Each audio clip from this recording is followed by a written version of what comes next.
Alam mo ba kung gaano kahalaga ang pananalangin?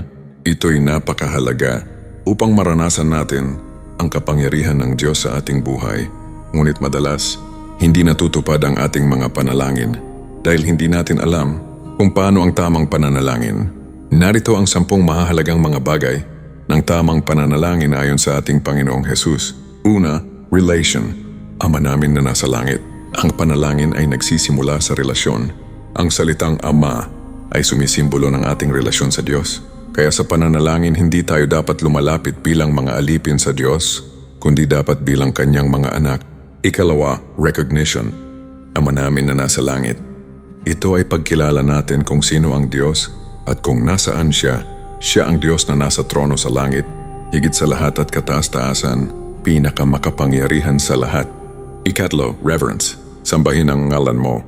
Ang Kanyang pangalan ay banal at karapat-dapat purihin.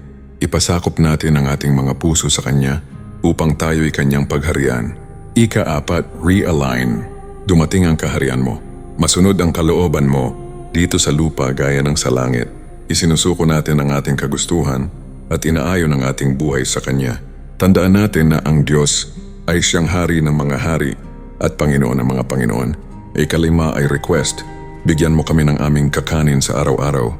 Kapag tayo ay humihingi sa Diyos, tandaan natin na siya ay hindi Diyos na madamot.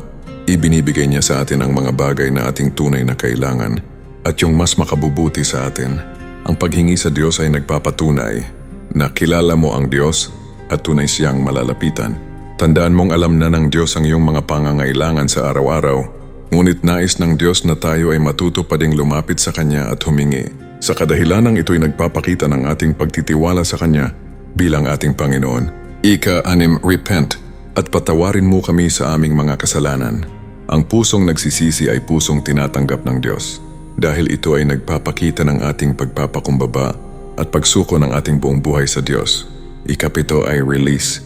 Gaya ng pagpapatawad namin sa mga nagkasala sa amin, pinipili nating magpatawad upang tayo'y maging malaya.